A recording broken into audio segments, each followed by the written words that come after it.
All right, we're good to go. Okay, hello everyone. My name is Feehan, and I work at Drivewyze. I am the Director of Product Development and Business Intelligence. That's kind of a weird title. What do? I actually run the technical side of the company and have grown it for the past 5 years. It's actually coming up on 6 now. This year has flown past. Yeah, so one of the things that we've done is we've grown as an organization. We're growing from a specific one product to a multiple product company, and now we're seeing the need for data science. And it's been a really interesting path going from here's one sort of rapid fire product to here's a big company. We're now 155 people, and we're starting to use data science to improve our current products, and we're looking into actual data products to support our clients and give them better information out of the data we collect. So really quickly, before I get into that, I'm just going to talk about Drivewyze super quickly so that so let's do an overview first. A bit about me, did that, bit about Drivewyze, doing that, talking about the Drivewyze history, and then I'm going to talk about our machine learning journey, which is really the point of this presentation. So Drivewyze first is how does it work and what is it? Has anybody here heard of Drivewyze before? Oh, wow, that's way more people than I expected. It's actually really exciting. Thank you.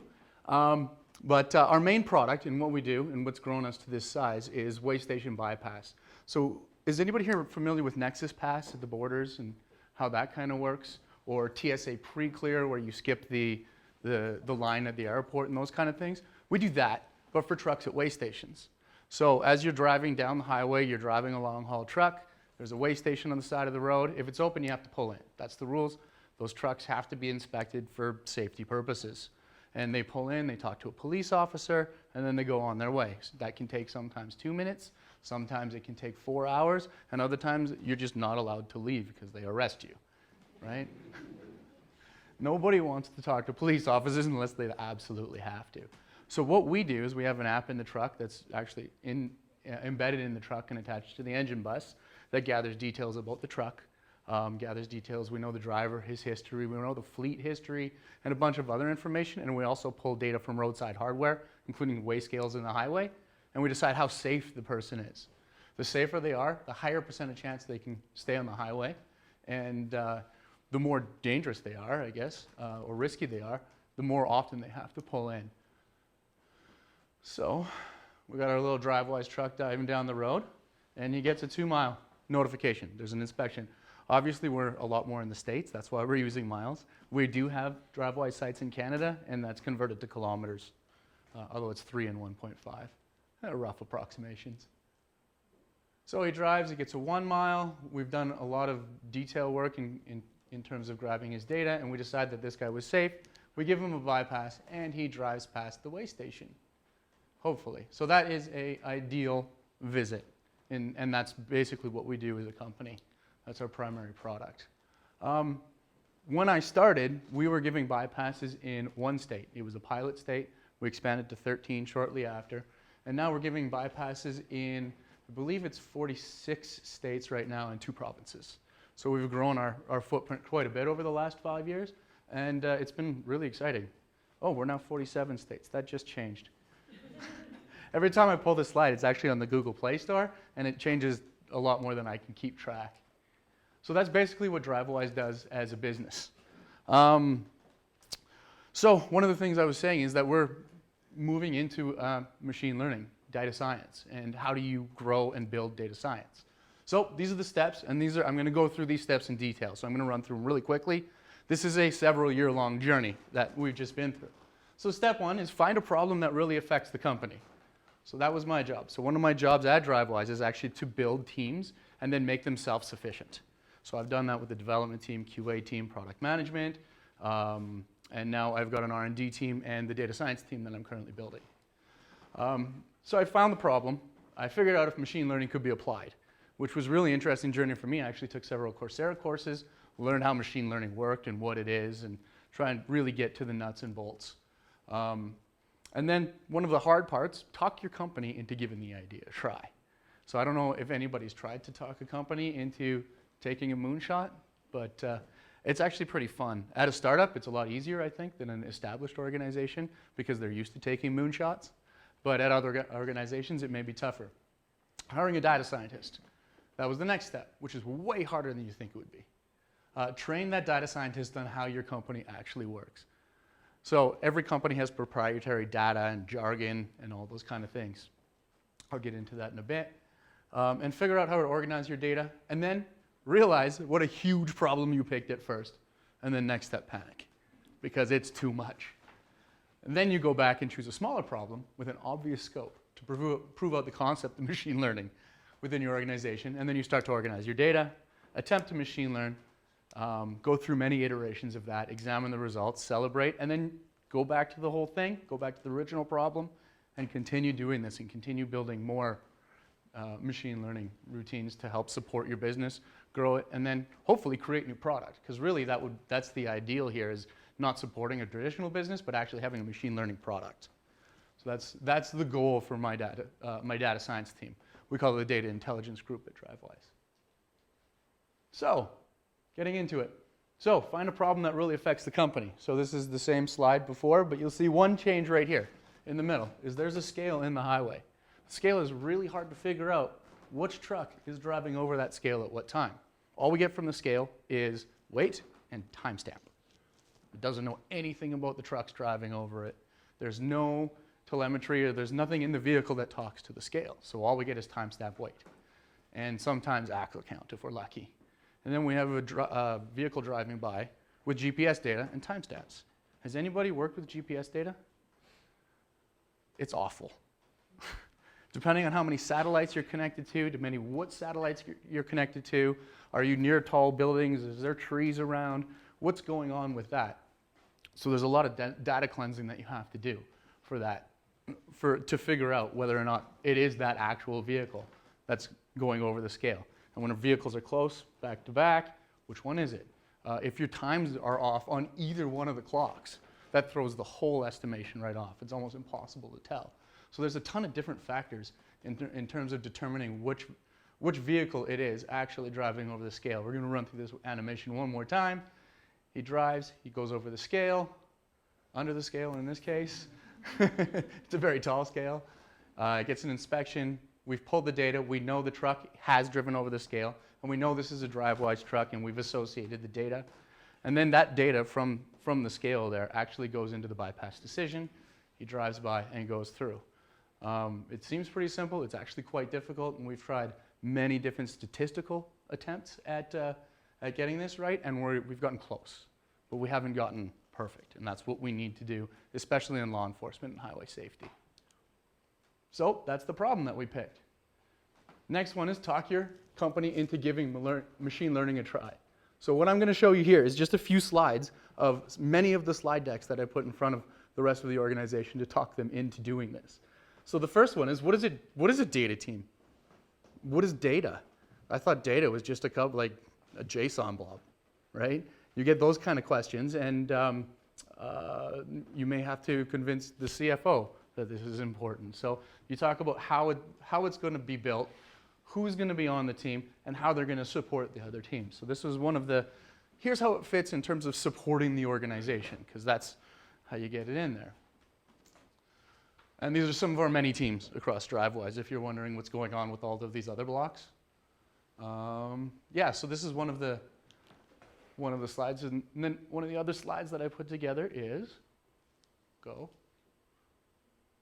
my pen's not working. There we go. Now, when we actually get into the nitty-gritty, what's it going to look like? What is the architecture going to look like? Who's going to be working on what part of architecture? What exactly is a data engineer?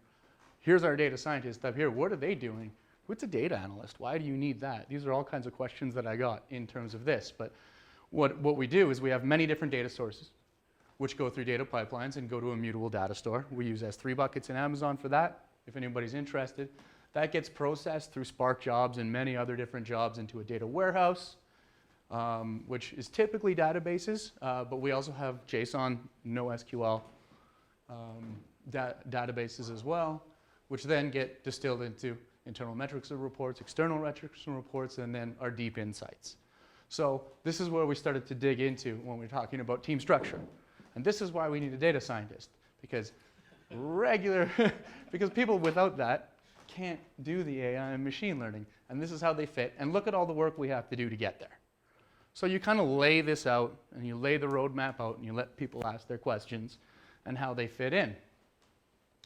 And you see we kind of named the stages as well: ingestion, storage, cleanse and transform, visualize and discovery. And that was actually a nice, being able to use those words with the greater organization. I have a computer science background. Many of the people that I work with do. But some of the other senior leaders in the organization come from business backgrounds or financial backgrounds. And so there's a lot of discussion just about the details of what's going on in here. And then you talk about timelines. What's going to happen? Has anybody here tried to talk about a timeline at an organization? What happens when you give them a date? Just a guess date. You're like, July. What happens? It's July. They tell you July. You're stuck to it. Don't say dates. Right? Because all of a sudden, July gets cemented in their minds, and that's when you got to hit things. I made that mistake in this slide. Don't make that mistake. So, I proposed the team. Our Advanced Technology Group, ATG, is the R&D team, one of the R&D teams that I run.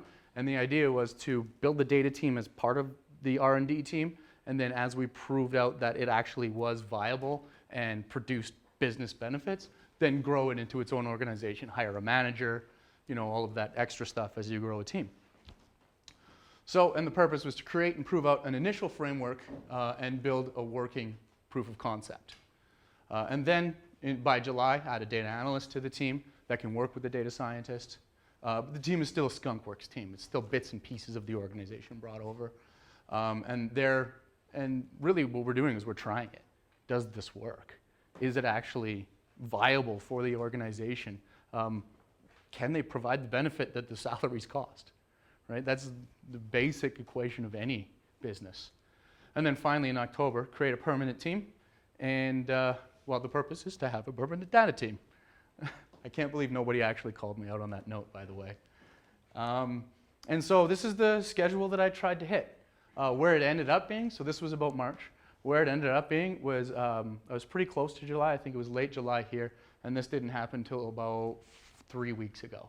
So actually not too bad in terms of a long-term timeline. I was really lucky, and I got some good, I was really lucky with the people I hired during this whole process to actually hit that. So I was talking my company into giving it a try.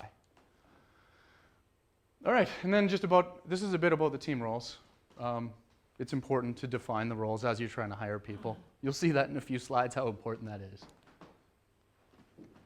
Okay, and then a mission, vision, inputs, activities, methodologies, outputs, and handoffs. What is the inputs to the team? What drives them? How do they prioritize? And what do they set back out? And the idea really, and I think the really interesting thing is self-serve data. We don't have a lot of that at Drivewyze. Usually before this team got structured, it was going to somebody and say, can you write me a query to get X and Y? So looking into visualization tools, training people on simple data models, those kind of things. Really helped. All right, next step. Now I've convinced my company, I've got the rubber stamp to actually build a data team. Now I had to hire a data scientist. How many of you are data scientists in the room? Are you guys graduated? Okay, that's fine. Is anybody actually going to school right now to become a data scientist? No, there's a few people. Okay. So I think that just speaks to the first point at the data science meetup. There's not a lot of data scientists even in this room. There's not a ton of grads yet in Edmonton. It's growing, and it's actually quite interesting, but there's a few companies. AltaML tends to take a lot of the data scientists. Amy tends to eat up a lot of the data scientists, and there's a few other organizations. So in terms of bringing somebody in and helping build a data science team on a product company, there's just not a lot of option. For us, it's a new environment, so we're not mature from machine learning. Brought a lot of people in saying, hey, come help us with machine learning. And they say, what do you want to do? And we say, well, we got this vague idea. It's really hard to sell somebody a vague idea, right? And then the next part for us is quite interesting. The trucking is foreign to most grads, myself included when I started at Drivewyze. It's not the sexiest of industries, but it is actually quite interesting when you dig into the data. One thing it's definitely not is medical imaging, which everybody that goes to the U of A comes out with a lot of experience in medical imaging. And so they're trying to figure out, how do I apply medical imaging techniques to the trucking industry? And there's a kind of a mismatch there. So even talking these people into coming and working in Drivewyze was difficult. And starting out, I didn't know exactly what I was looking for. I knew I wanted somebody with machine learning, but I mean, it's a broad term. There's a lot of different verticals that you can pull from machine learning. So what I looked for was a serial generalist, somebody who knew a bit of everything and was willing to dive in and do research on any particular thing we needed. And as part of I didn't know what I was looking for exactly, it's hard to describe to the applicants exactly what the job looks like. We haven't had it before. So you have these aspirations, you share these goals, you share your vision, and you hope that person adopts your vision. I was lucky enough to find somebody who came in and adopted the vision and came into Drivewyze. Then I trained my data scientist on how a company actually works. So is anybody familiar with working in a technical company? They call it drinking from the fire hose. This is absolutely true. People are horribly overwhelmed for the first month. And you know what? One thing I noticed about bringing data science in is that those people are even more overwhelmed. And the reason is because to understand the data, you have to understand the entire business and how that data gets generated. If I'm coming in as a software developer and I'm told, I need you to fix this screen, well, I can apply my skills right away. And then I can go fix that screen, and I need to know a very narrow portion of the application, and then I work another narrow part of the application, et cetera, till I have a nice broad base. For data science, it's not like that at all, which really surprised me. But you have to understand the fundamentals across all of the parts of the business to understand how that data correlates and works together to start getting interesting information and actual insights into your data. So that's something I would change next time I bring somebody on board, is how I bring them on board in terms of vision, overview, and introduction to all of the pieces. I think I'd be a lot more gentle than I was. All right, and then figure out how to organize your data. Right now, Drivewyze has about 150,000 trucks on the road every day driving. We've got about 500,000 vehicles that have our software at any given time. We're typically getting between 250 and 300 events per second in our backend. And those events are just all raw JSON data. So even bringing a data scientist in there and saying, here, go, there's no structure, right? So you have to figure out how to organize that data. You have to give the data scientist structure. And so what does your data warehouse look like? Are you going to use Spark jobs, right? How are you going to process this data? Is your processing needs big enough to use like big data techniques like Spark or Hadoop or any of those kind of things? Hive, if anybody's ever dealt with any of the AWS stack. There's lots of different options on how to use multiple machines to actually process that data. Do you use ETLs, export, transform, load, right? Which is very old school. Grab it all, do the things, put it there. And it's a huge monolithic process that runs on one server. If your data's small enough, that's way quicker to do than this is. Believe me, I've done them both. Data pipelines. How are your data pipelines? How are you going to feed all your data in? How are you going to coalesce it? Label. How do you label your data for data scientists? How do you even figure out what's what? And just the sheer amount of data that we have grown to start ingesting. How do you do all that? So these are some of the questions that we had to answer. I don't want to get into them because these are actually individual talks, each piece, and it's a lot of effort. If anybody has any questions, I'd be happy to answer them after. All right, and then we realized that without all the deep knowledge that I had in building the data and hiring the data scientist and building the team and all of this context that I got through the process, the problem I picked at the very beginning of the process was way too big. It had to do with so many different facets of our system. There's a ton of variables. Each one of these has at least 10 problems within it in terms of how to solve it. So when you're looking at features in your data sets, here's some of them: GPS drift, axle spacing on trucks, speed, what the site is built like, so topology, where all the pieces are. How is the data clustered in terms of some sites have a lot of visits, some sites get 3 or 4 a day. Well, how do you build a machine learning model on 3 or 4 visits a day? So how do you balance that out? Device and OS type.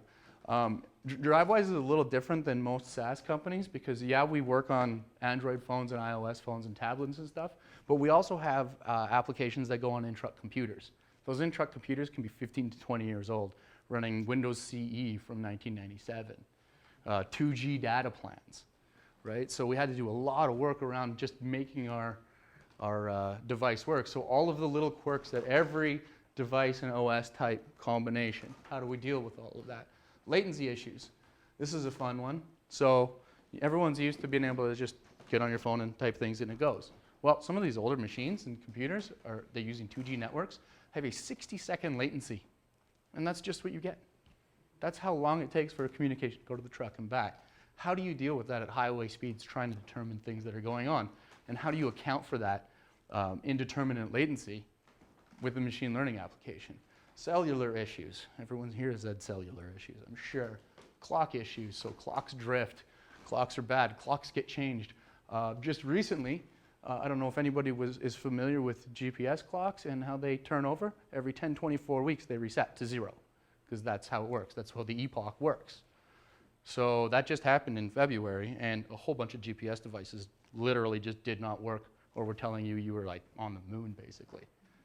Ton of different issues in terms of the problem we picked. And we were not. We realized after digging into it and building this whole team that we just weren't ready for this magnitude of problem.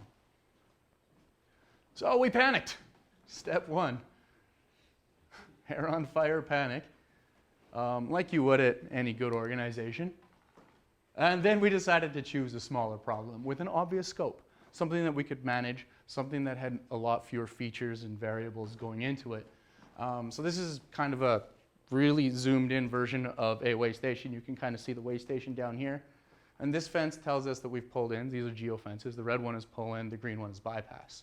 Now you'd think, yeah, it's pretty easy. The truck drives through in either direction. So there's 2 arrows. You can drive through in either direction and we know he's bypassed. Drive through here in either direction, we know he's pulled in. GPS drift can be up to 20 meters off. So a truck's driving here, but it's telling you it's driving here. And you have no other eyes. You have to trust the device. It's like calling a crazy person on the phone and asking them questions. Are you Napoleon? Well, the answer is going to be yes. You don't know if he's crazy or not. You might be talking to Napoleon when you have thousands of devices. So what we looked at is how to determine whether or not the GPS is actually reasonably accurate. Did they actually bypass or did they actually pull in? Very, very simple problem. It's binary clustering, right? The data scope was really limited. There was only a few things that we had to worry about in terms of GPS, speed, dwell time, and the feature we actually found was absolute bearing change. So the more the bearing changed, the more obvious he was that he pulled in or not. So it turned out you could actually rely, for the most part, on bearing change at the end of this whole exercise. And the data preparation stage can be done locally on one computer with a very small data set. So we use standard tools to organize our data, Jupyter Notebooks, Python, Pandas, Matplotlib, etc. And we actually went and manually labeled our data because it was quite a simple data set. So instead of a huge machine learning application, we just did simple reinforcement learning to figure things out. And then we attempted to machine learn. And I have it on good authority that this is exactly what machine learning looks like for all of you guys. And then we examined the results. So you can see this was a problem site number 1868. So what you can see is that this cluster, we weren't totally sure what was happening. Half the time the GPS was this bump down here telling us that it bypassed, but actually we think it probably pulled in, and then there's a whole nother cluster over here. We built our machine learning application and it organized the data in a different way, and you can see now that there's a nice easy split. Now, it's not exactly perfect. There's a bit of overlap here, but in terms of errors, a lot less. And one of the things we really watched for this particular problem was overfitting. We really didn't want to do minimum here. We were looking to make sure that we weren't overfitting our data. And that's fairly easy with a small data set. It's harder with larger data sets. And then we celebrated it. You know, you come out of that, you have a win finally. You've spent tens, maybe hundreds of thousands of dollars, and actually proved out that you have value after going back, after trying something, realizing that you weren't going to be able to do it in any reasonable scope of time, and then going back and trying something else. And then we went back to the bigger problem. So that's where we are now. Now we're attacking that larger problem. We have a lot more experience, a lot more understanding of how we're going to focus and how we're going to some of the data pipelining issues. And we learned what works and doesn't work for our organization, including how to present this data and how to present findings. It's really hard to talk about data models with a lot of people because they just don't understand what you're talking about. It's hard to talk about, statistical norms with a lot of people. So we learned a little bit about language as well and how we communicate success. And we found a ton of value from going back to a simple experiment. So if any of you are trying this, simple experiment first is a really, really good idea. And take time to tackle a critical central issue. So now we go back to the weight and motion association that I talked about on that slide way back at the beginning. And now, rinse and repeat. What's next? Data products for external clients. That's one of the things we're looking at, trying to figure out who's a dangerous driver based on driving patterns, high-speed turns, how they work with different roadside notifications. Grow the team. Now that we've proved out that we can actually provide value, we're going to grow the team and try larger applications. More analysis of the results, of course. You're always going to go back and look at things. We've managed to create a few internal tools too now to actually run the data pipelines and manage them. All of those tools are now official production tools that run on schedules and are monitored in a reasonable way. And when they stop working, we're notified. All of those kind of things, all of those fun production-y things. And then look at entirely new products. So all of a sudden, now that we've done these experiments and we're starting to work on this next thing, there's a whole bunch of people going, oh, wow, we can actually do things with our data? Let's go sell it. Now, when I say sell it, let's be very careful about what I mean by sell it. I don't mean like, here's everyone's personal information, go sell them ads. No, that's really dangerous and it's getting more dangerous. What I'm talking about is using a fleet's data to give them more value and work with them to provide what is that value? What do you need to know? How can I make your life better? So it's very much a give and take relationship, and we don't work with third parties in terms of data like that. And that is pretty much it. So, questions? Does anybody have questions about that? In the back. Just going back to where you were talking about the issue of hiring data scientists, are there actually formal programs now at like the U of A for is it at a master's level, or do people actually can specialize in that? In data science? Absolutely. Absolutely, yeah. There are. In terms of actual hiring programs, there's like career and placement services at the U of A provides access to people.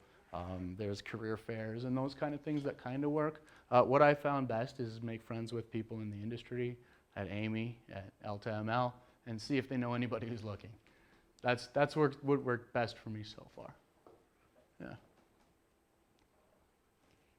So, do you suffer from like selection bias in your product because like there's a number of non-Drivewise trucks, right?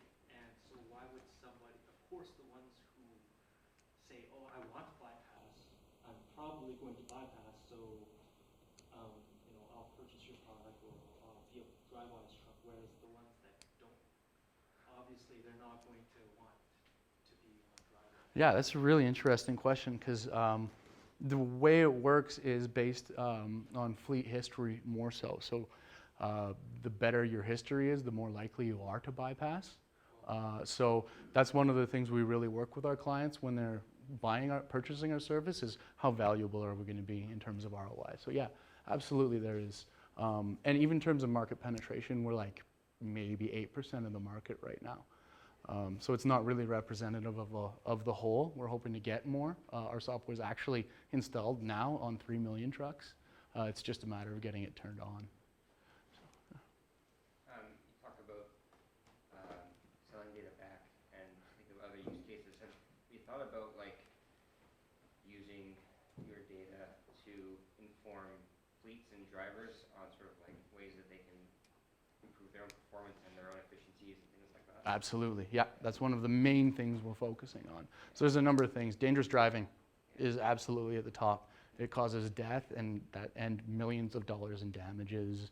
And even if they don't crash, wear and tear to the truck, you know, all the things that go with driving poorly. Yeah. And then another quick question. I'm just curious, like being deployed in so many states, was it much of a challenge and sort of getting buy-in from the state authorities and things like that? Absolutely. Yeah. That would be the best thing and the worst thing about our business is that map that you saw there. I say it's the best thing because what it does is it defends our business. We've actually built the largest law enforcement network that anybody's ever built in North America. So nobody's done what we've done in terms of that many agreements with that many different institutions. Getting there, so why I say it's one of the hardest things we've ever done, getting to cover that map is really difficult. And in fact, we have a whole section of our organization that is just dedicated to keep the people happy that allow us to color that map and provide bypasses.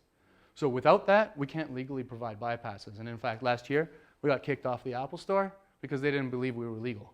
We actually had to come in and introduce them to officers and show them signed documentation that what we're doing is legal. We're allowed to do this. Yeah. It was really interesting that we got kicked off the store for a few days. Absolute panic. Yeah. Have you faced any security issues, like people trying to get your data or someone trying to mod a certain device? Not that we know of yet.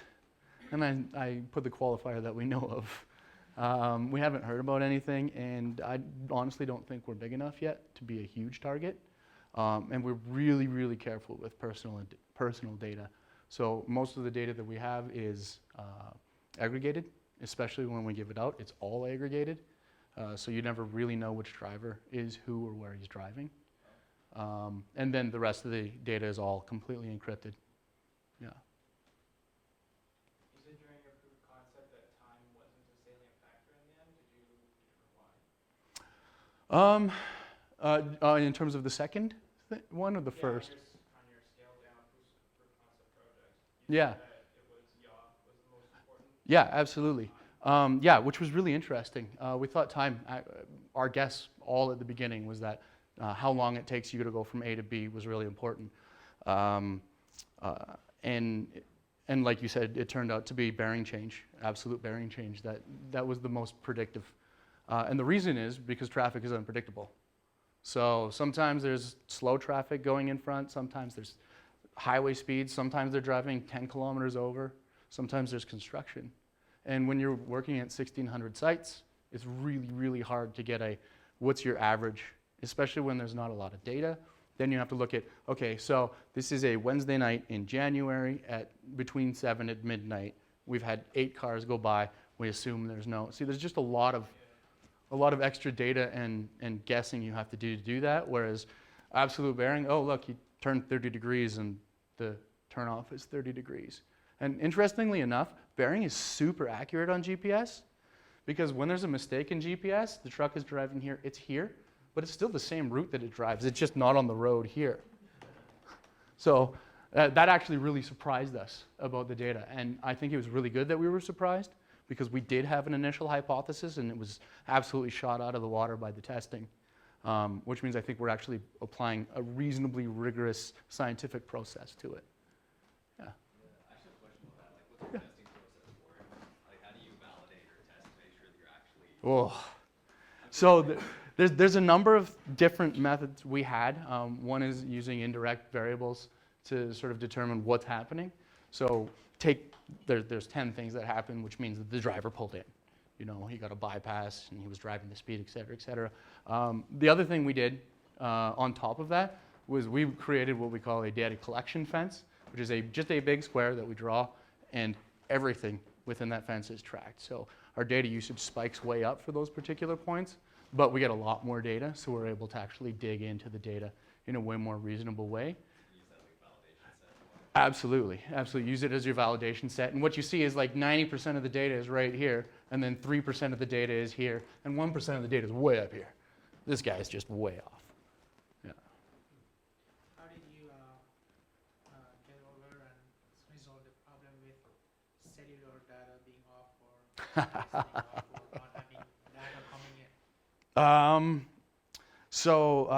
Caching was a big thing for us, starting to cache the data in a intelligent manner. Some of the devices that we have, we only have access to a megabyte of RAM. So you have to be really smart about what you cache there. Android devices are great, right? Android, iOS devices, you can have a gig, they don't care. But we had to be really intelligent about the caching. The other thing is graceful failure. So the device is an autonomous computer. So when you're programming it, you say, if you don't get connections by X amount of time, default to pull in, right? So if we can't reach the device, if it can't reach us, we have a bunch of really graceful fails. And in fact, everything in our platform is designed to gracefully fail. It's not like, it's very hard for us to crash. And that was a number of iterations of our software to get it to there. Yeah. So when you're making your case in front of management about how this part of machine learning and data science would bring money, That is a really good question. So, step one, have really good relationships with the other people who are making decisions with you. That way you can have a reasonable, good conversation, right? So I'm not coming in cold off the street. I'm not a salesman saying, look, this is something, right? I'm coming in as part of the senior leadership that's helped grow the organization saying, we have this opportunity. We have all of this data. Here's like 3 things I can think of right now that we can do with it. And then here's a potential product. And then we had a product manager, so we have a whole product management group. We had a product manager actually go and do market analysis and talk to people and say, oh, that idea actually might have legs. Also, part of my job is R&D, and this falls in nicely. So we do have a bit of a lenient budget in terms of R&D. So I was able to, that helped, right? Yeah, it very much helped.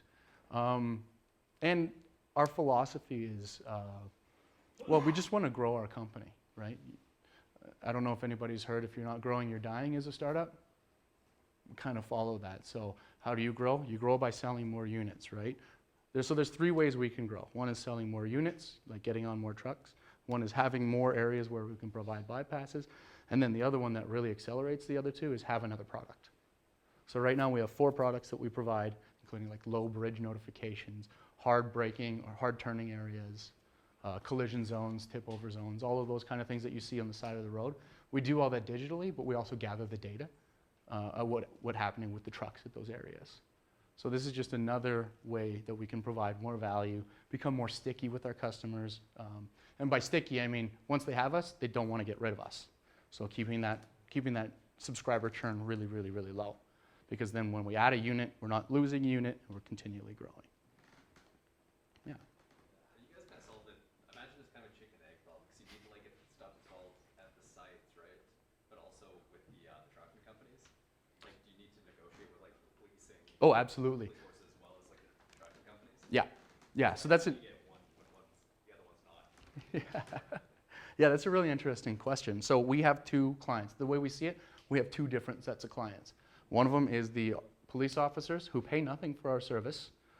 They get value from it because it's a pre-screening service for them, so they see a lot more troublesome trucks, which means they're writing more citations and pulling more bad vehicles off the road without having to look at every truck. But they're a client set. And we have a product because they allow us to have a product, right? So that we're very careful with them. And then the fleets, again, they're paying us. You got to give them what you want. So it's absolutely a balancing act on what kind of data you share with each. So we gather data from both sides, including federal databases that we have access to, but we're very careful about what crosses over that chasm. Especially stuff like dangerous drivers. Who's the dangerous drivers in a fleet? There's absolutely no way we're sharing that with law enforcement, because immediately that word gets out, somebody puts something on Twitter, and we're toast. Everyone quits us, right? So it's just being aware of those business impacts of who you give data to. And I think everyone's started noticing it a little more now about who you're sharing data with is becoming an issue, right? So, yeah. Yeah, I know it's a big issue for us. Like, I'm working at ATV, and I mean, so, you know, data with any financial institution is privacy. Absolutely. when you started this, did you have any R&D grants from anywhere? Yeah. We've used a number of government grants. In fact, today I defended a shred audit for several years. That was really exciting. Don't ever do that if you don't have to. We've done a number of IRAP grants, Western Innovation grants are some of the other ones that we've done. And most of that is for staff augmentation. So you have to grow your business, and to grow your business, you have to grow. Again, another chicken and egg problem. So how do you do that? Grants is a way we've done it, and venture capital investments as well is how we've done it. But we use everything at our disposal that we can. Yeah. Anybody else? Oh, good. All right. Thank you very much.